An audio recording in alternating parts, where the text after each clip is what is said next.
이 시간 우리 이렇게 자유롭게 우리 자리에서 일어나서 우리 주님을 찬양하기를 원합니다. 이 시간 찬양할 때요, 우리 주님 향해서 진짜 기쁜 마음으로 찬양하기를 원하거든요. 우리 힘차게 우리 머리로 손을 올려서 박수로 하나님께 영광 올리도록 하겠습니다. 오, 주님 향해 달려가기를 원합니다. 아멘.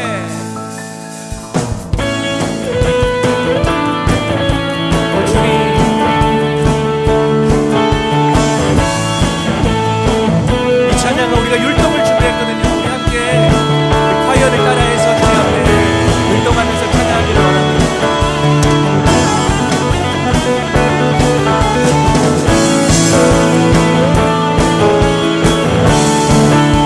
주악만 하는 자, 주악만 하는 자, 새 힘을 얻으리, 독수리 올라. 괜찮아요, 괜찮아요. 해봅시다.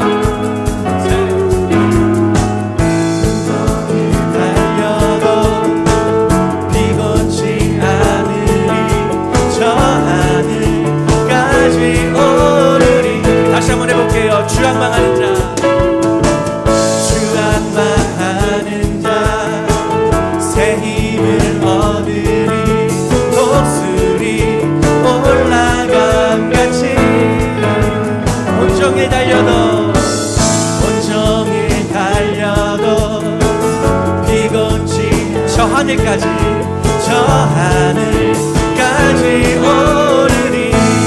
할렐루야.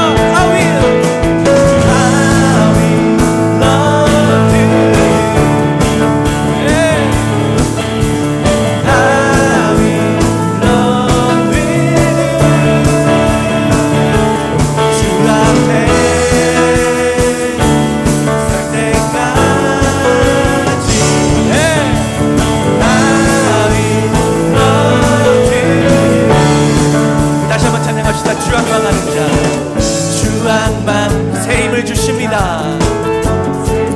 할렐루야. 독수리 올라감같이 온종일 달려도 피곤하지 않습니다. 온종일 달려도 피곤치 않으리, 저 하늘까지 오르리. 할렐루야.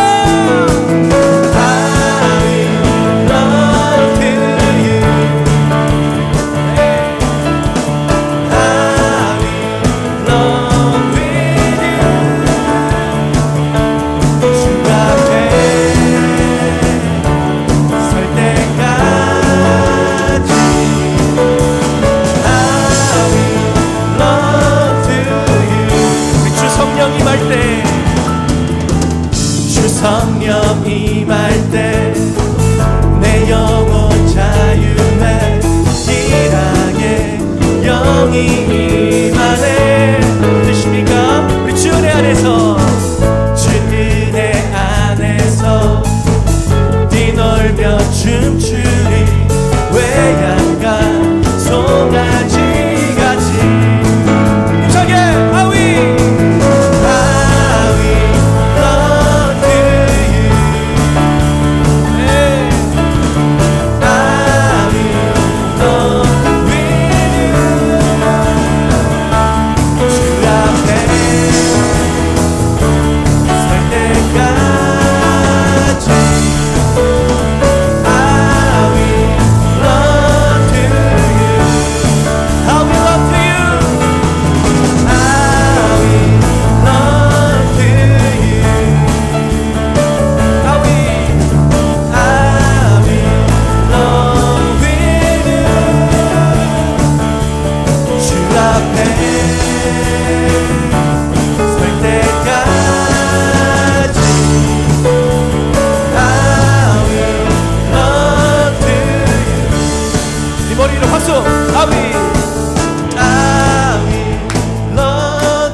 율동 다 같이 합시다. I will. 다시. I will love to you. 따라해보세요. 괜찮아요. 재밌잖아요. I will love with you. 다시 I will love to you.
되십니다.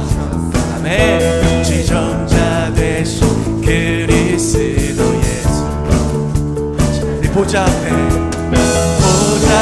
앞에 나의 삶 향기로운 제사로 주께 드려지길 내 믿음으로 고백합시다. 보좌 앞에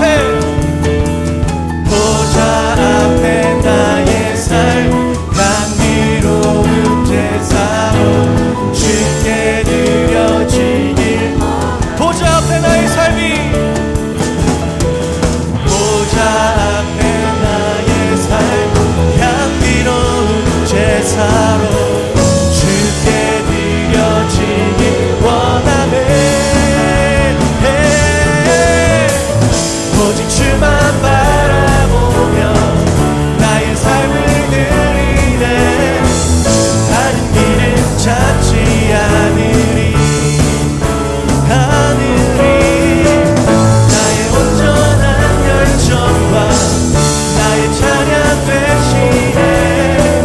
주의 길을 따라가리. 오직 주만 바라봅니다. 할렐루야. 오직 주만 바라보며 나의 삶을 드리네. 다른 길은 찾지 않으리. 나의 온전한 열정과 나의 찬양 되시네. 주의 길을 따라가리라. 보좌 앞에 나의 삶 향기로운 제사로 주께 드려지길 원하네. 보좌 앞에 나의 삶 향기로운 제사로 주께 드려지길 원하네. 보좌 앞에 나의 삶이 향기로운 제사로 주께 드려지길 원하네. 우리 한 번만 더 보좌 앞에 나의 삶이 향기로운 제사로 주께 드려지길 원하네.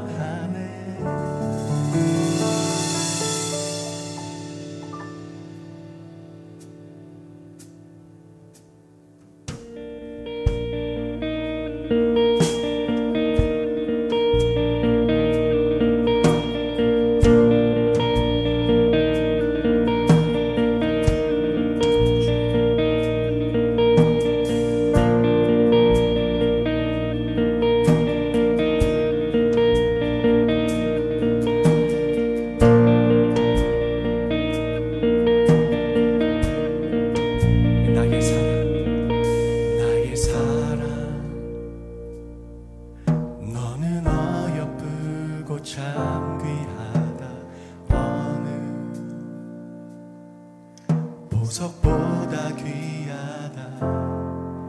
내가 사랑스럽지 않을 때 너를 온전히 사랑하고 너와 함께하려 내가 왔노라. 주의 사랑 이 사랑은 결코 변치 않아. 모든 계절 돌보시네. 푸른 마르고 꽃은 시듯 나 주의 말씀은 신실해. 실수가 없으신 우리 주님께 바라봅니다. 주님의 나라와 뜻이 나의 삶 속에 임하시며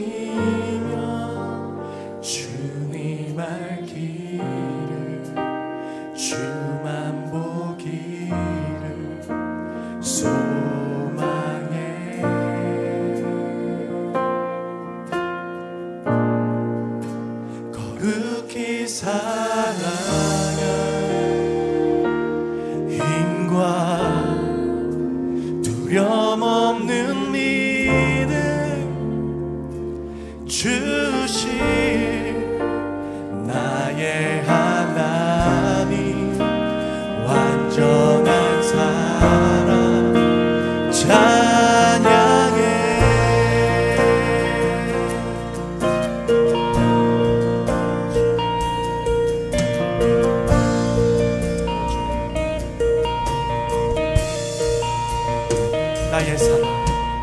사랑 너는 어여쁘고 참 귀하다. 어느 보석보다 귀하다. 내가 사랑스럽지 않을 때 너를 온전히 사랑하고 너와 함께하려 내가 왔노라. 주의 사랑 주의 사랑 이 사랑은 결코 변치 않아. 모든 계절 돌보시네. 들은 마르고 꽃을 시듯 나 주의 말씀은 신실해. 실수가 없으신 주만 말하라. 할렐루야. 주님의 나라와 뜻이 나의 삶 속에 임하시며 주님 알기를 주만 보기를 소망해. 거룩히 살아가 힘과 두려움 없는 믿음 주신 나의 하나님.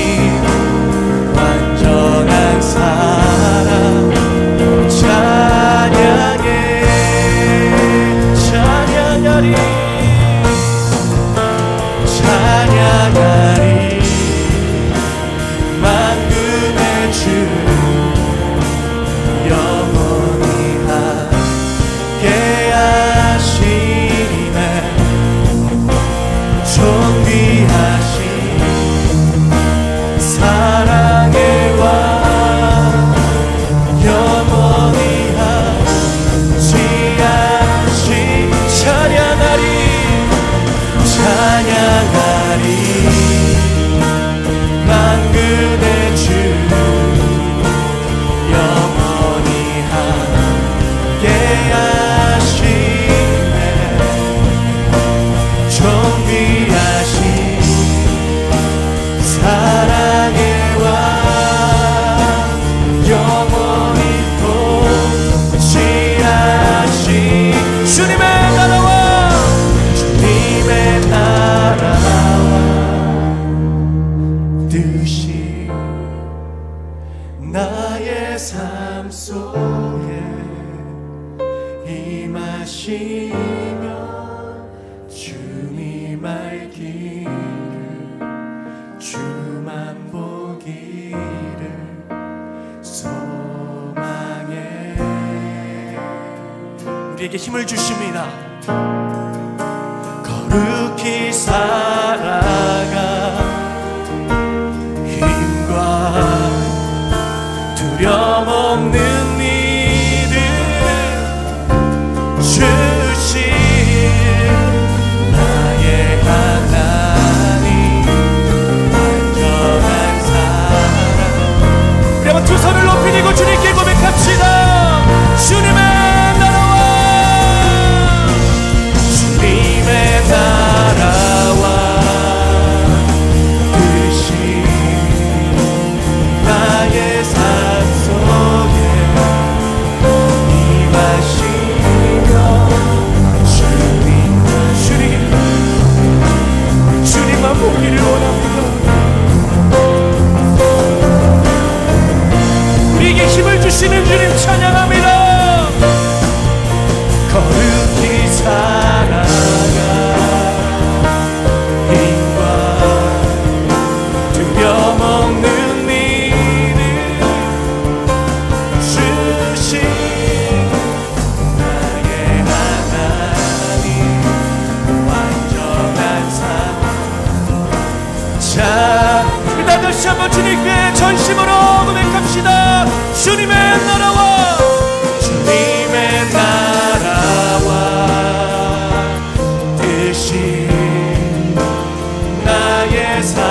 주옵소서. 주님 임하여 주시옵소서. 주님 알기를 원합니다. 보기를 원합니다. 주님 이 시간 우리의 첫사랑 되시는 주님, 주님 우리에게 역사하여 주시옵소서. 거룩히 살아가 힘과 두려움 없는 믿음 주신 나의 하나님, 완전한 삶 찬양해. 주님 이 시간 주님을 알기를 원합니다. 주님 보기를 원합니다. 주님 열방이 주님께로 돌아오는 것을 우리가 믿음의 눈으로 보기를 원하는데, 이 시간 우리 오늘의 고등부 예배 가운데에 주를 알는 역사가 열어지게 하여 주시옵소서. 이 시간 우리 목사님 말씀이 전해질 때에 우리의 마음과 귀가 열리고 전심으로 주를 향해 찾아가는 놀라운 시간 되게 주여 역사하여 주시옵소서. 우리 한번 주여의 음성을 한번 크게 부르며 기도하며 나갑시다. 주여! 오 주님, 오 주님, 오 주님, 주님 알기를 원합니다. 주만 보기를 원합니다. 주님 이 시간 우리의 눈을 열어주시옵소서. 열방을 향해 주님 부르시는 그곳을 향해 우리 고등부 지체 한 명 한 명이 일어나 주님께로 달려가기를 결단하며 주의 첫사랑을 다시 한번 우리가 회복하고 주의 보좌 앞에 우리의 삶을 드려 산재물로 주님께 드리는 놀라운 이 고등부 예배가 될 수 있도록, 우리 양파 고등부가 될 수 있도록, 우리 모든 오늘의 교회 지체가 될 수 있도록, 우리 모든 차세대 다음 세대가 될 수 있도록 역사하여 주시고, 우리 김승환 목사님에게 성령의 충만을 보내주시고 오늘 말씀을 통해 귀한 은혜로 역사하여 주시옵소서. 오 주님,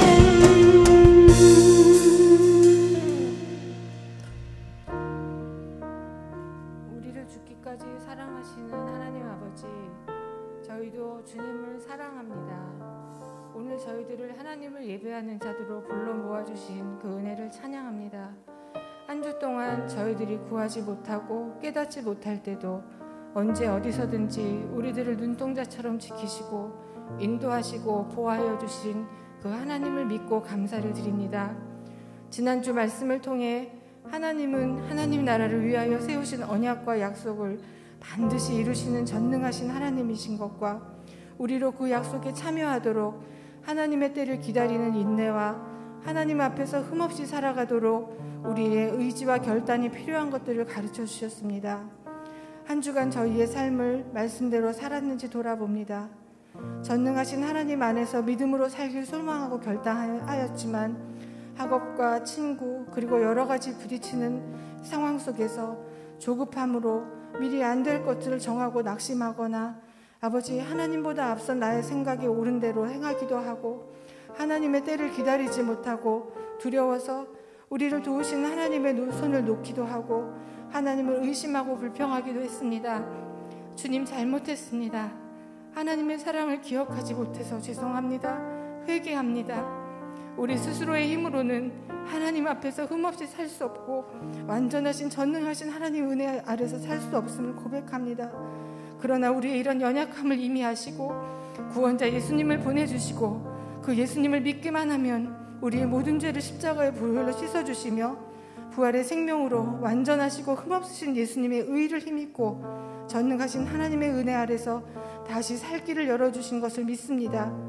오늘 말씀을 전하시는 사랑하는 김승환 목사님에게 성령의 충만한 기름을 부어주셔서 힘있고 담대하게 주님의 복음을 전하게 하시고 듣는 저희들에게 말씀을 듣고 이해하는 은혜를 주시고 들은 말씀으로 하나님을 아는 지식과 믿음이 자라나게 하시며 하나님을 기쁘시게 하는 마음과 생각을 지키고 주님의 탁월함을 부어주셔서 빛과 소금으로 세상을 넉넉히 이기며 살아가는 멋진 하나님의 자녀가 되게 하여 주시옵소서. 고등부에서 계획하고 있는 여름 수련회를 축복하여 주시고 아버지 순적히 진행될 수 있도록 주님 모든 순서와 진행을 도와주시옵소서. 세븐업을 진행하고 있습니다. 파워웨이브가 있습니다. 아버지 이 모든 정말 그 예배를 통하여 묵상과 기도와 예배의 부흥이 일어날 수 있도록 도와주시옵소서. 아버지, 세계 곳곳에 전쟁과 기근, 가뭄으로 고통 가운데 있는 나라들이 있습니다. 주님의 손으로 보살펴 주시고 많은 돕는 손길들을 보내주셔서 하나님의 위로가 전해져 힘과 위로를 얻게 하시며 고통 중에라도 주를 믿고 주께 돌아오는 사람들이 많아지는 은혜가 일어나기를 간구합니다. 아버지, 예배를 도우시도록 세우시는 전도사님을 축복하여 주시고 찬양팀과 예배팀 그리고 선생님들을 축복하여 주셔서 자원하며 섬기는 기쁨이 충만하게 하시고 섬김의 모든 은사를 더하여 주셔서 고등부 예배를 잘 세워나갈 수 있도록 도와주시옵소서. 우리의 예배를 기뻐 받으시며 모든 충만한 은혜로 채우시는 예수님의 이름으로 기도합니다. 아멘.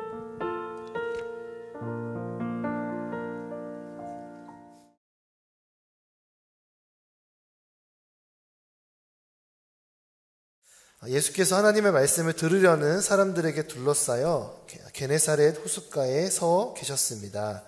예수께서 보시니 배 두 척이 호숫가에 대어 있었고 어부들은 배에서 내려 그물을 싣고 있었습니다.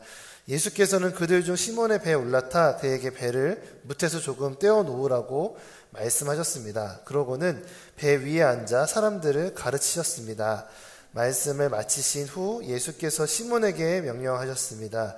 물이 깊은 곳으로 나가 그물을 내리고 고기를 잡아라. 시몬이 대답했습니다. 선생님, 저희가 밤새도록 애썼지만 아무것도 잡지 못했습니다. 그러나 선생님의 말씀대로 제가 그물을 내려 보겠습니다. 어부들이 그 말씀대로 했더니 그물이 찢어질 정도로 많은 고기들이 잡혔습니다. 그래서 그들은 다른 배에 있는 동료들에게 와서 도와달라고 손짓했습니다. 그들이 와서 두 배에 고기를 가득 채우자 배가 가라앉을 지경이 되었습니다. 시몬 베드로가 이 광경을 보고 예수의 무릎 앞에 엎드려 말했습니다. 주여, 제게서 떠나십시오. 저는 죄인입니다. 베드로와 그 모든 동료는 자기들이 잡은 고기를 보고 놀랐던 것입니다. 세베대 아들들이며 시몬의 동료인 야고보와 요한도 놀랐습니다. 그때 예수께서 시몬에게 말씀하셨습니다. 두려워하지 마라. 이제부터 너는 사람을 낚을 것이다. 함께 읽겠습니다. 그리하여 그들은 자신들의 배를 뭇에 대고 모든 것을 버려둔 채 예수를 따라갔습니다. 아멘. 자, 기도하고 말씀 나누겠습니다. 하나님 아버지, 주님의 말씀을 듣고자 나온 우리 모든 주의 백성들 가운데 주님 말씀하여 주시고 이 말씀의 들음이 그들의 믿음 되게 하여 주시고 그 믿음을 통하여서 이 세상을 살아가고 이겨내고 또 주님의 나라가 임하는 귀한 통로로 쓰임받게 하여 주시옵소서. 예수님의 이름으로 기도드립니다. 아멘. 네, 오늘 말씀의 제목은 거룩을 담다, 거룩을 담다 라는 제목입니다. 제목 한번 읽어볼까요? 시작. 거룩을 담다, 거룩을 담다. 똑같은 거의 발음이죠. 근데 좀 다른 의미가 있는 것을 좀 보게 됩니다. 저는 고등학교를 남자 고등학교를 나왔어요. 좀 오래된 학교들이 보통 남자 고등학교, 여자 고등학교 이렇게 나뉘어져 있는 경우들이 많이 있죠. 그래서 얼마 전에 얘기 들어보니까 이 근처에 있는 학교는 원래 여고였는데 남녀공학으로 바뀐 학교도 있다고 하더라고요. 근데 남자 고등학교를 다녔는데 남자 고등학교에 정말 진짜 남자 고등학교였어요. 남자만 가득했어요. 여자 선생님은 딱 두 분이 계셨는데 양호 선생님, 쓰러졌을 때 가끔 만날 수 있는 양호 선생님하고 독일어 선생님, 구텐타 뭐 이렇게 얘기하시는 독일어 선생님, 그 두 분 말고는 여자를 볼 수 없는. 그래서 저희 학교에 여자 화장실이 있는가를 생각해보면 어디인지 모르겠어요. 각 층마다 어디에 화장실이 있었던 건 아는데 여자 화장실이 어디 있었는지를 모를 정도로 남자만 가득한 이게 학교인지 군대인지 모르겠는 그런 학교를 다녔습니다. 그래서 그런지 학교가 굉장히 삭막했어요. 남자밖에 없으니까. 그래서 기억에 남는 급훈이 없어요. 그 클래스마다 그 반마다 급훈 있잖아요. 우리는 어떤 반을 꿈꾼다 이런 것들을 하는 급훈이 보통 있는데 우리 학교는 급훈이 있었나? 라는 생각이 들 정도로 기억에 나지 않습니다. 그래서 우리가 그 반에 대해서 뭔가 같이 뭐 그런 급훈을 만들어 보고 때로는 선생님이 만들기도 하지만 그것들을 보면은 그 안에 담겨져 있는 많은 또 재미있는 메시지들이 많은 것 같아요. 보통 이제 뭐 노멀한 건 이런 게 있겠죠. 뭐 성적보다 꿈을, 경쟁보다 우정을, 굉장히 노멀하죠. 성적보다 우리가 꿈을 생각해야 된다. 그리고 우리가 경쟁하는 것보다는 서로가 서로를 알아가는 우정이 너무 중요하다. 뭐 이런 굉장히 휴머니즘 가득한, 이상 가득한 노멀한 구푼이 있습니다. 근데 좀 더 나아가면 이제 이게 좀 지겹잖아, 이런 거는. 그래서 좀 더 나아가면 이런 구푼도 있다고 해요. 넘겨주시면 영어로 된 거예요. See far. see far. 발음 잘해야 돼요. 멀리 봐라. 멀리 보라라는. 고등학교 시간 가운데 하루하루 막 또 정말 치열하게 공부하고 또 중간고사 보고 얼마 안 있으면 또 기말고사 보고 또 하다 보니까 막 그 고3 되고 막 진짜 시간이 어떻게 가는지 모를 정도로 이 지나가는 시간을 보면서 가깝게 이 눈앞에 있는 것만 보지 말고 멀리 보라라는 의미의 see far라는 멀리 보라는 의미의 그 푼도 있어요. 근데 이 정도는 좀 조금 욕인지 그 푼인지 영어인지 잘 모르겠지만 괜찮은 것 같아요. 근데 굉장히 옛날 분들 과격한 분들이 많았어요. 여러분들 부모님 세대나 여러분들 선배 세대의 그 푼이 이런 게 있었어요. 넘겨주시면 이런 거야. 야, 30분 더 공부하면 내 남편 직업이 바뀐다. 굉장히 여성을 비하하는 발언이죠.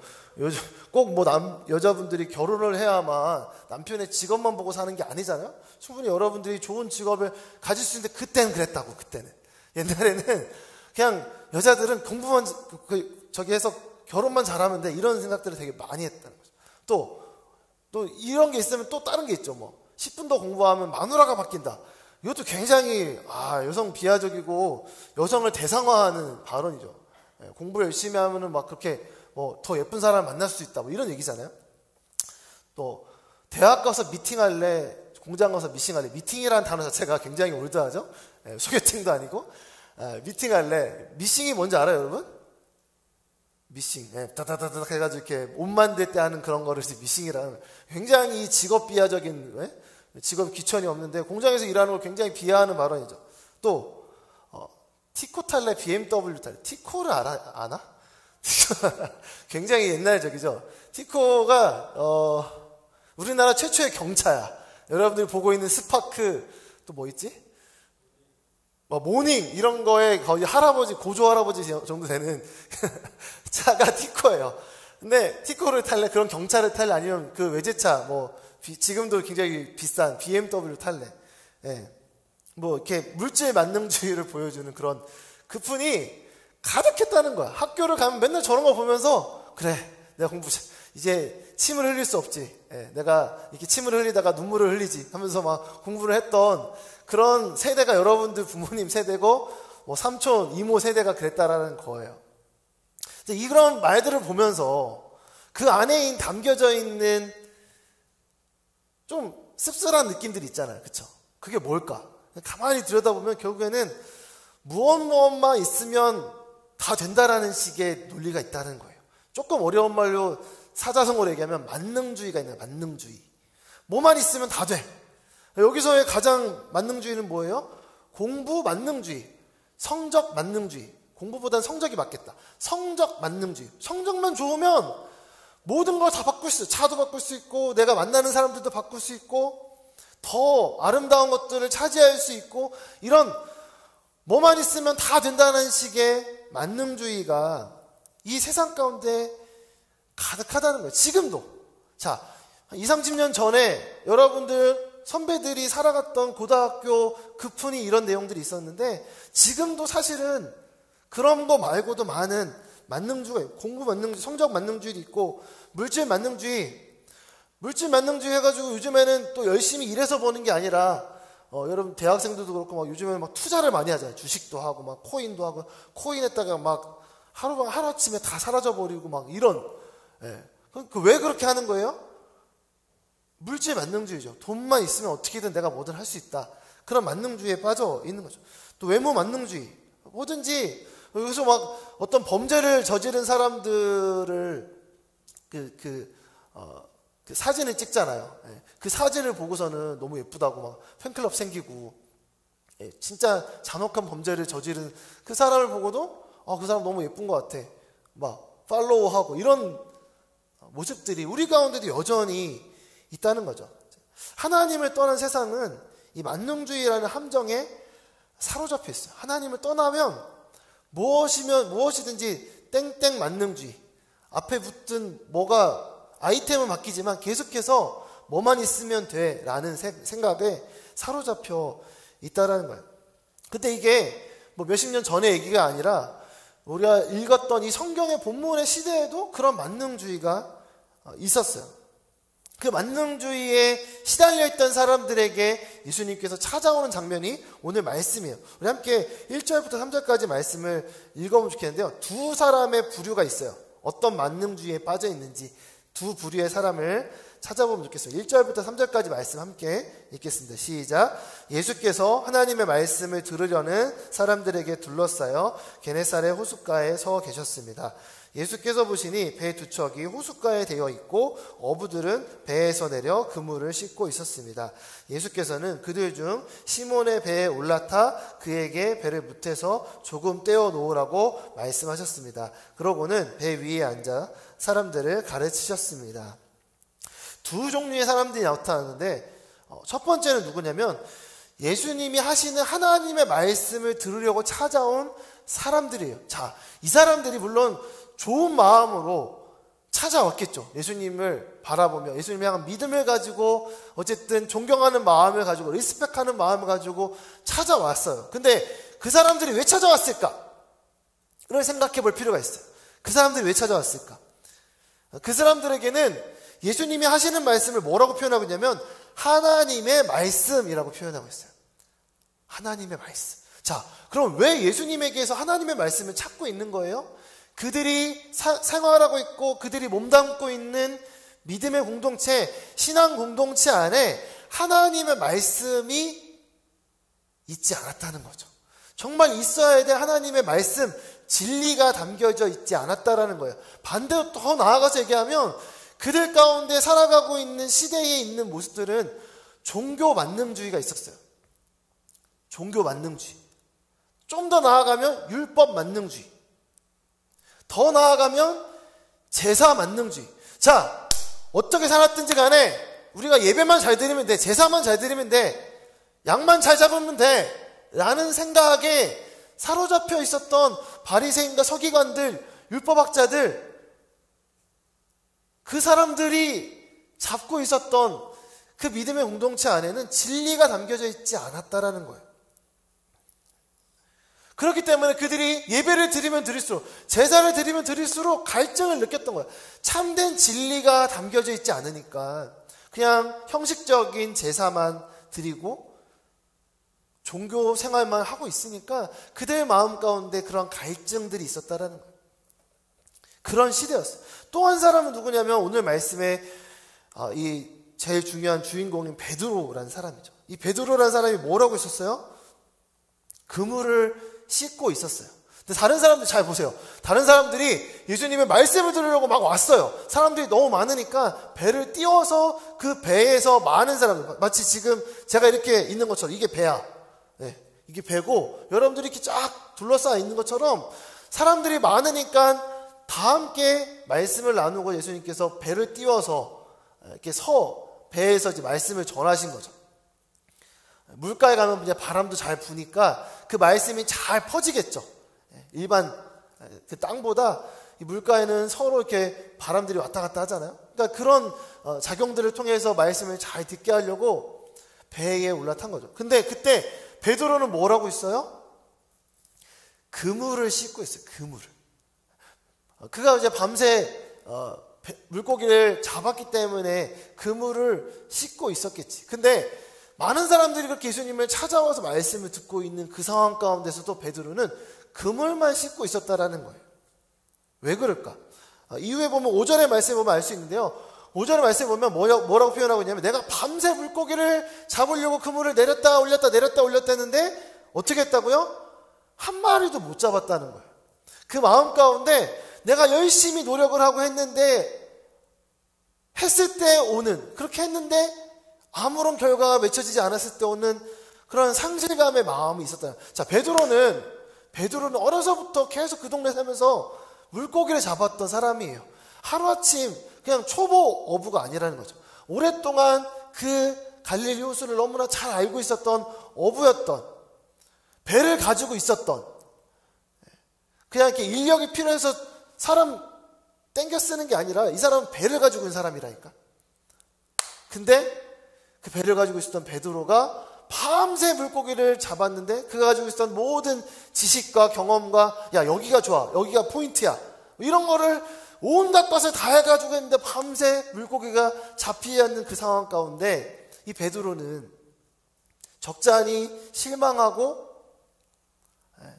실패감을 맛보고 있는 상황 가운데 있었다는 거예요. 저는 오늘 이 베드로를 이렇게 말씀을 전하기 위해서 베드로를 묵상하면서 때로는 우리의 모습과 너무 비슷하다는 생각을 했어요. 특히 우리 젊은 친구들, 우리 여러분들 공부를 열심히는 하고 있지만 밤새서 했는데 성적이 나오지 않아서 절망하고 있고, 각자의 성적은 다르겠지만 어쨌든 자기 점수에 만족한 사람들은 0.0001%밖에 없을 거예요. 그렇죠?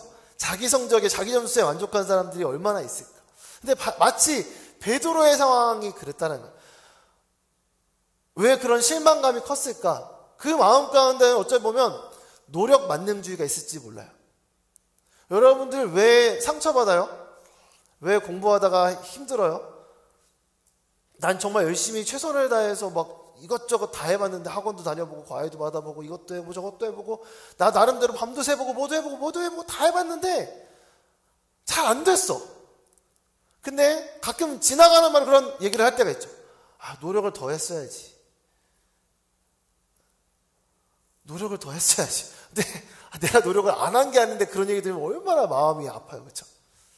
마치 그런 마음 같은 거죠. 이 베드로도 자기가 할 수 있는 건 다 했는데, 다 쏟아냈는데 한 마리도 잡히지 않는 그 상황 가운데, 실패하며 절망하며 있는 그 상황 가운데 예수님께서 그 베드로를 찾아오신 거죠. 무언가의 만능주의에 사로잡혀 있으면 그거면 된다라고 생각했던 사람들이 결국 종착지에 가면 어떤 일이 벌어지냐면 크게 실패감을 맛보고 모든 소망을 잃어버리는 경우들이 많이 있어요. 이거면 돼, 저거면 돼 했던 그것을 이루거나 때로는 그것을 이루어서 승승장구를 했다 할지라도 언젠가는 내리막이 있을 수 있거든요. 그때 어떻게 돼요? 엄청난 큰 상실감을 맛보는, 마치 그 티익스프레스 타고 쫙 올라가다가 처음 떨어지는 그 느낌 있잖아요. 빡 떨어질 때 그 몇백 미터를 쭉 하강을 하는 그 느낌, 진짜 아무것도 붙잡을 게 없는 것 같은 그 느낌, 그 느낌처럼 무언가의 만능주의에 빠진 사람들이 다다르는 곳은 엄청난 실패감과 절망감에 빠질 수가 있다는 거죠. 근데 그때 예수님께서 이 베드로에게 찾아오신 거예요. 같이 한번 우리 4절 5절 말씀을 읽어볼게요. 시작. 말씀을 마치신 후 예수께서 시몬에게 명령하셨습니다. 물이 깊은 곳으로 나가 그물을 내리고 고기를 잡아라. 시몬이 대답했습니다. 선생님, 저희가 밤새도록 애썼지만 아무것도 잡지 못했습니다. 그러나 말씀대로 제가 그물을 내려 보겠습니다.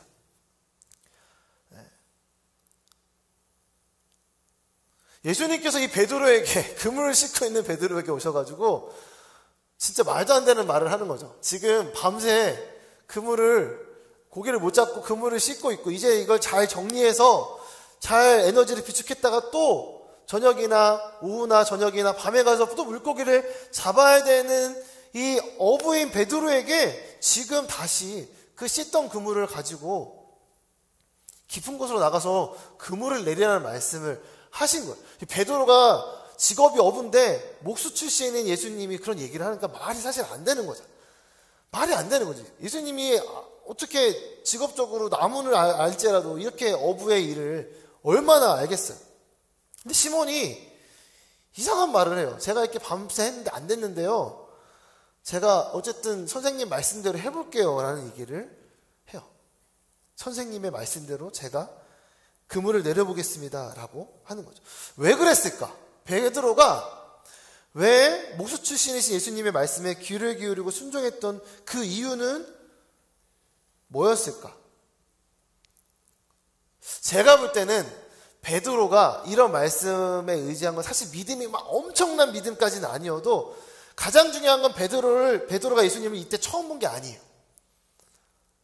언제 처음 봤냐면 베드로 동생이 있거든요. 안드레라는 사람이 있어요. 안드레가 세례 요한의 제자였거든. 근데 세례 요한이 저분이 메시아다, 예수님에 대해서 저분이 메시아다라고 얘기를 했던 거야. 그러니까 이 얘기를 들은 안드레가 그렇구나, 저분이 메시아구나 라는 걸 깨닫고 형인 베드로를 데리고 간 거죠. 원래 이름은 시몬이잖아.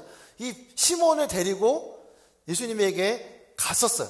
그때 예수님이 뜬금없이 야, 너는 이름을 게바로 바꿔, 이런 얘기를 하시는 거죠.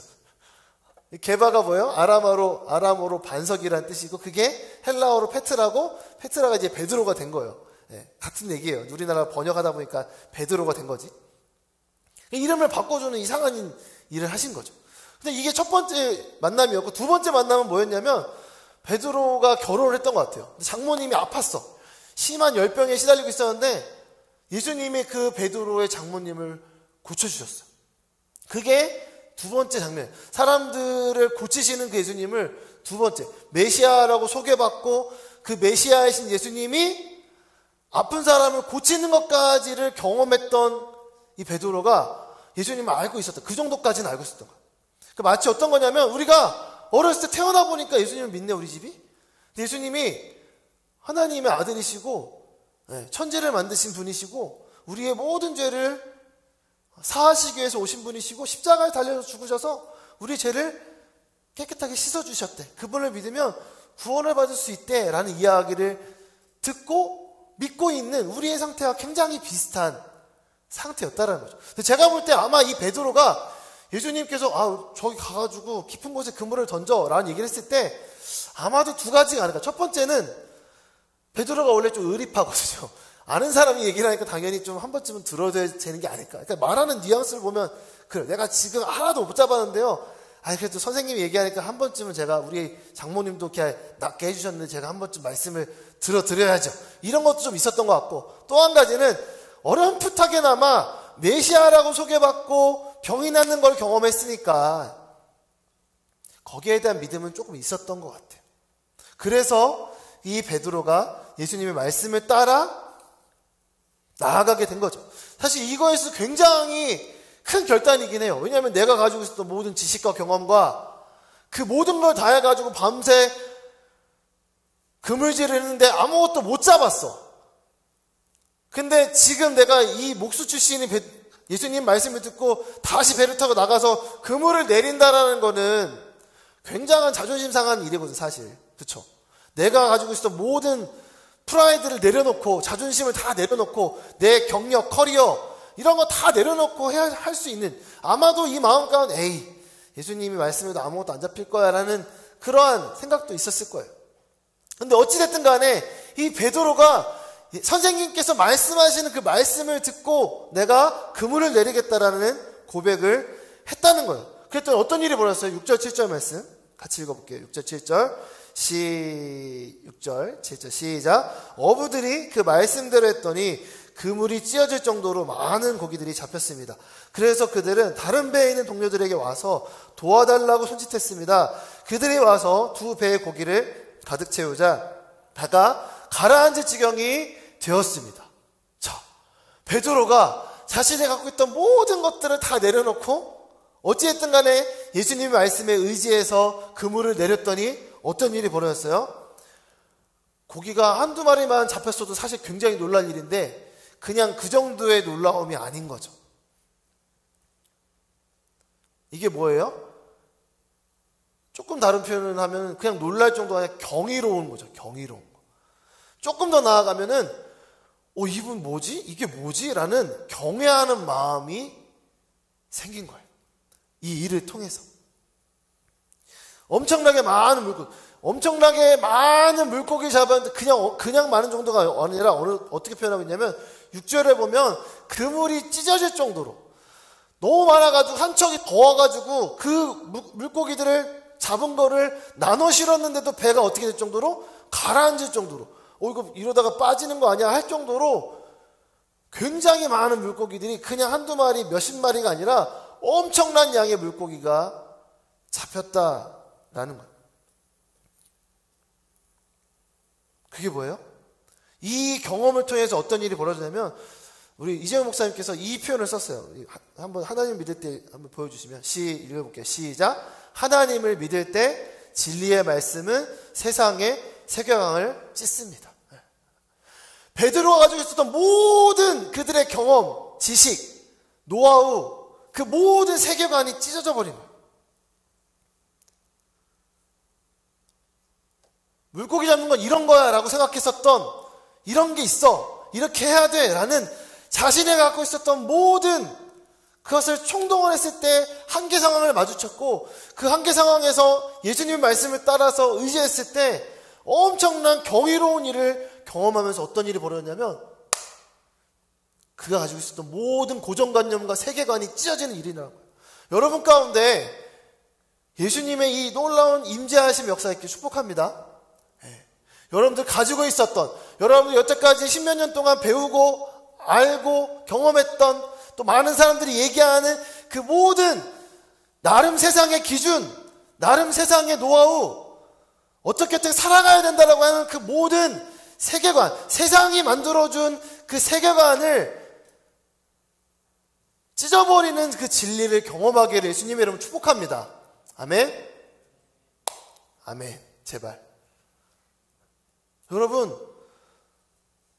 베드로가 경험한 이 경험을 통해서 사실 이 베드로는 우리가 아까 얘기했던, 예수님 메시아구나, 병을 고칠 수 있는 능력이 계시구나, 나름의 구원자로서 그가 가지고 있었던 겨자씨만한 믿음이라 할지라도 작은 믿음이 있었을 거예요. 근데 베드로의 이 경험은 그의 모든 세계관을 뒤집어 엎고, 가지고 있었던 세상의 세계관을 찢어버리고, 그분이 누구인지를 고백하는 그 고백까지 나아가게 되는 것이죠. 8절 9절 말씀에 마지막으로 읽어볼게요. 8절 9절 말씀 같이 읽어볼게요. 시작. 시몬 베드로가 이 광경을 보고 예수의 무릎 앞에 엎드려 말했습니다. 주여, 제게서 떠나십시오. 저는 죄인입니다. 베드로와 그 모든 동료는 자기들이 잡은 고기를 보고 놀랐던 것입니다.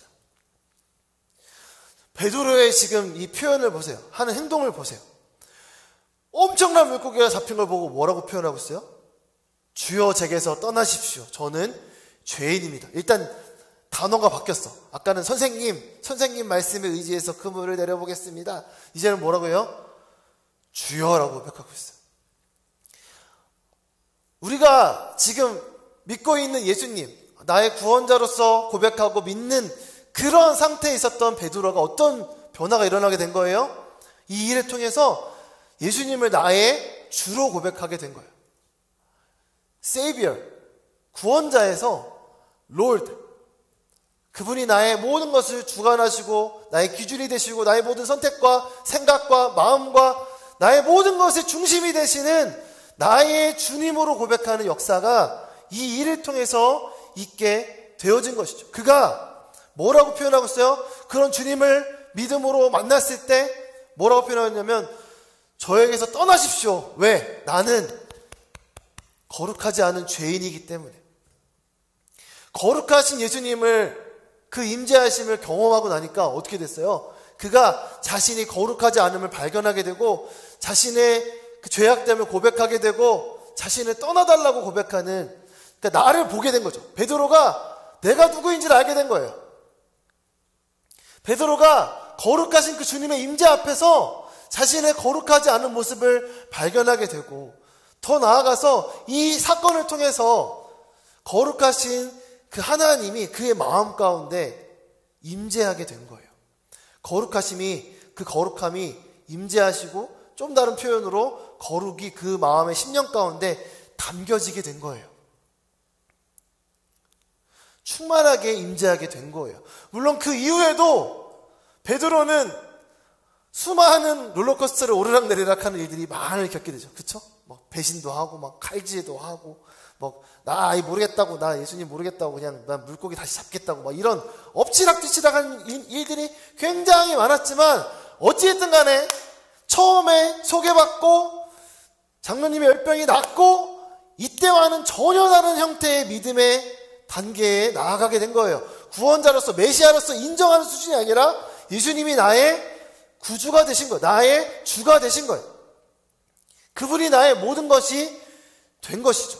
그러니까 어떤 일이 벌어졌어요? 그가 두려움 가운데 있었던 그가 이제는 예수님께서 이름을 고쳐주신 그 이름을 따라서 이후에 나오는 10절 11절 말씀에서 이제부터 너는 사람을 낚는 어부가 될 것이다 라는 예수님께서 주시는 그 사명을 따라 사는 인생이 되어지게 됐다는 거예요. 그래서 11절에 자신의 배를 무태 두고 모든 것을 버려둔 채 예수님을 따랐다라는 표현이 뒤따르게 되어진 것이죠.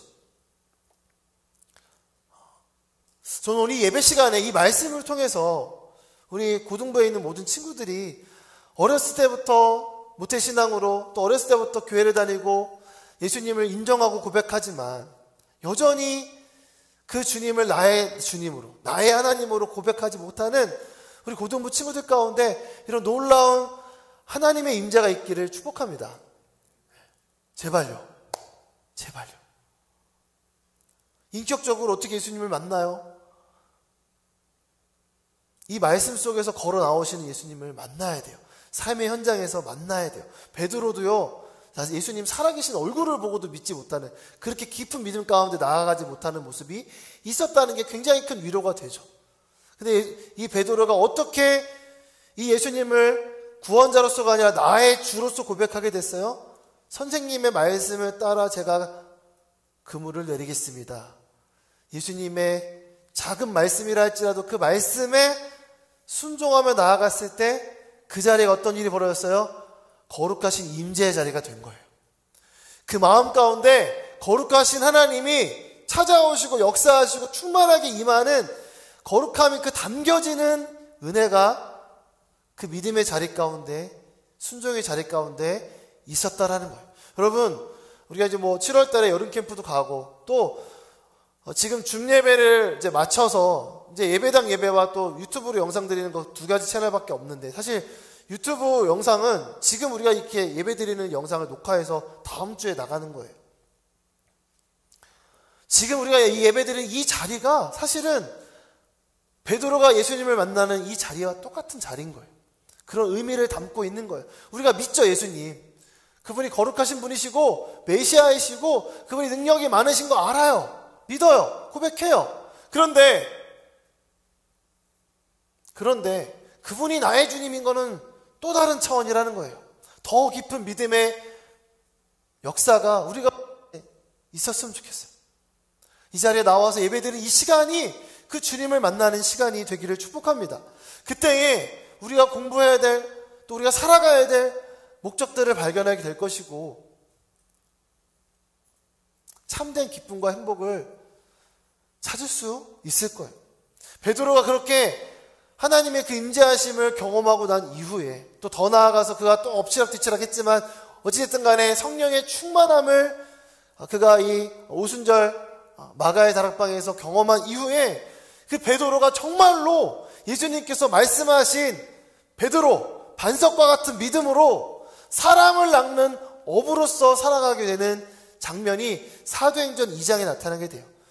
많은 사람들이 오순절 그 마가의 다락방에서 방언으로 막 고백하며 나아갔을 때 이게 뭔 일이냐 해서 사람들이 놀라가지고 막 찾아오는 일이 벌어지게 돼요. 마치 이 많은 물고기가 잡혔을 때 사람들이 놀라서 찾아온 것처럼 마가의 다락방에 있었던 초대교회 성도들이 막 방언으로 고백하며 나아갔을 때 막 몰려온 거예요. 놀래가지고. 그때 베드로가 예수님의 복음을 전하기 시작해요. 그랬더니 어떤 일이 벌어지냐면 사도행전 2장 37절에 그들이 듣고 마음이 찔려 우리가 뭘 해야 됩니까? 라고 고백하는 얘기가 나오게 돼요. 그들이 듣고 마음이 찔렸다는 이 표현이 뭐랑 오버랩되냐면 오늘 이 그물이 찢어질 정도로 가득 찼다라는 표현과 거의 맞물려서 오버랩되는 거예요. 그들의 심령 가운데 그들이 가지고 있던 생각, 세계관, 이것들이 찢어지는 역사가 일어나게 되는 것이죠.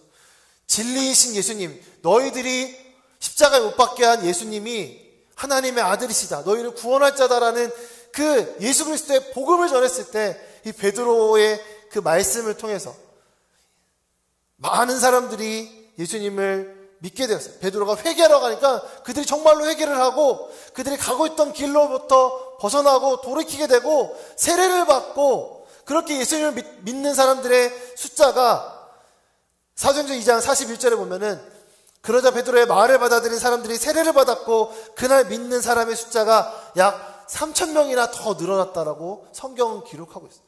사람을 낚는 어부가 된 거죠. 수많은 사람들이 이 베드로의 모습을 통해서, 그가 전한 메시지를 통해서 주님께로 돌아온 역사가 일어나게 되었던 거예요. 마치 어떤 것 같아요?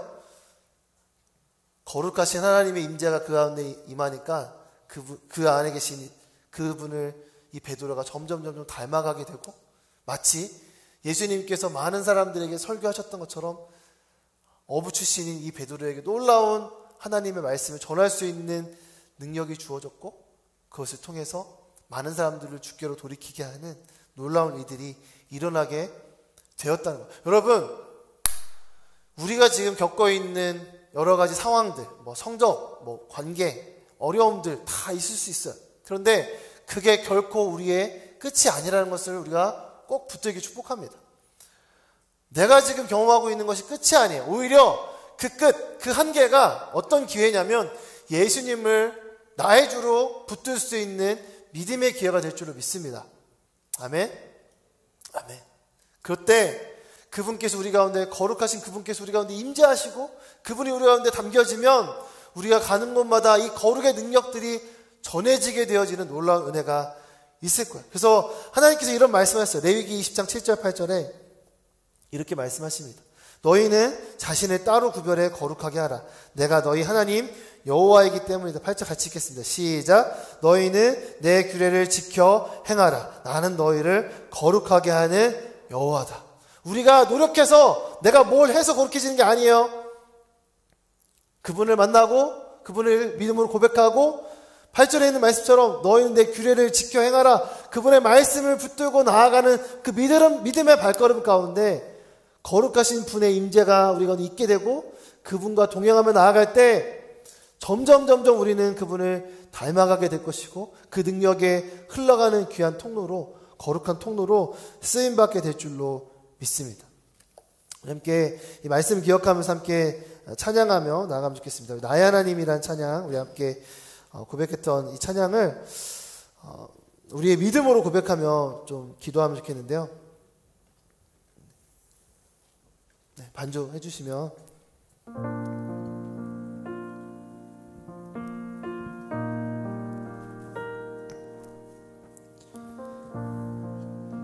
우리가 마음을 주님 앞에 믿음으로 고백하면서 이 찬양 함께 드리기 원합니다. 사랑하는 나의 사랑, 너는 어여쁘고 너는 어여쁘고 참 귀하다. 보석보다 귀하다.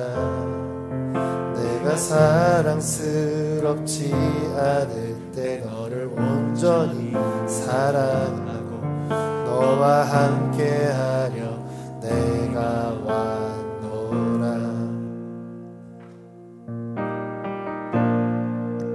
나의 사랑, 주의 사랑, 이 사랑은 결코 변치 않아. 모든 계절 돌보시네. 푸른 마르고 꽃은 시드나 주의 말씀은 신실해. 실수가 없으신 주만 바라라. 주님의 나라와 주님의 나라와 대신 나의 삶 속에 임하시며 주님 알기를 주만 보기를 소망해. 거룩히 살아갈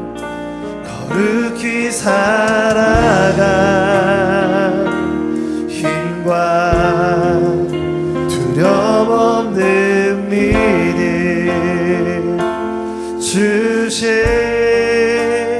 완전한 하나님, 완전한 사랑 찬양해. 감사합니다. 우리가 정말 하나님의 말씀에 순종하는 마음으로 이 자리에 나와왔습니다. 주님, 그리고 우리에게 이 말씀을 통하여서 그 거룩한 자리로 계속해서 나올 것을 초청하시니 감사합니다. 하나님, 우리가 나의 구원자로 고백하는 그 예수님을 나의 주님으로 만나기를 소원합니다. 하나님, 우리가 이 예배의 자리를 통하여서 또 여름 캠프를 통하여서 하나님 계속해서 이 자리를 사모하는 마음을 갖게 하여 주시옵소서. 하나님, 베드로가 주의 말씀을 의지하여서 깊은 곳에 그물을 던졌을 때 그가 어부로서도 정말 놀랄 만큼, 생각하지도 못할 만큼의 어마어마한 양의 물고기를 바라보며 그 임재하심 가운데 무릎을 꿇으며 주여 나를 떠나소서, 제가 죄인입니다라고 그렇게 온전한 회개와 더 깊이 주님을 알아가는 믿음의 경험이 있었던 것처럼 하나님, 우리 고등부 친구들 가운데 이런 놀라운 믿음의 경험이 있게 하여 주시옵소서. 이 예배를 축복하여 주시옵소서. 하나님, 이 자리를 축복하여 주시옵소서. 우리가 나아가는 모든 믿음의 발걸음 가운데 주님 임재하여 주셔서 나의 구원자 되신 그 예수님을 나의 주로 고백하는 놀라운 하나님의 역사가 일어나게 하여 주시옵소서. 그래야 우리가 가는 곳마다 그 거룩한 역사가 우리를 통하여서 흘러가게 하시옵시고 역사하게 하여 주시옵소서. 많은 우여곡절이 있었던 베드로가 그렇게 거룩한 하나님의 사람으로 사람을 낳는 어부로 쓰임받았던 것처럼 우리의 친구들이, 우리의 고등부 친구들이, 우리의 후배들이 그렇게 믿음의 사람으로서 가는 곳마다 거룩한 하나님의 능력을 흘려보내는 거룩한 통로로 쓰임받게 하여 주시옵소서. 하나님, 우리의 모든 가진 것이 하나님의 것임을 고백하는 믿음으로 우리 물질을 구별하여 드립니다. 하나님, 이 드린 손길 가운데 주님의 한량없는 복의 복을 더하여 주시옵소서. 이 물질이 쓰이는 곳마다 아직도 주님 알지 못하여 방황하고 있는 자들이 주께로 돌아오는 놀라운 일에 쓰임받게 하여 주시옵소서. 이제는 우리를 구원하신 예수 그리스도의 은혜와 하나님 아버지 놀라우신 사랑하심과 성령 하나님의 교통하심이 나의 주가 되시는 그 주님을 바라보며 그 거룩하신 임재 앞에 나아가며 또 거룩한 임재의 통로로 살아가기로 결단하며 나아가는 이 자리에 머리 숙인 주의 백성들 머리 위에, 그들의 가정과 학업과 일터 위에, 온누리교회 위에, 지금도 주의 복음 전하시는 선교사님들 위에 이제로부터 영원토록 함께 하시기를 간절히 축원하옵나이다. 아멘. 우리 예배 받으신 하나님께 감사와 영광의 박수 돌리겠습니다.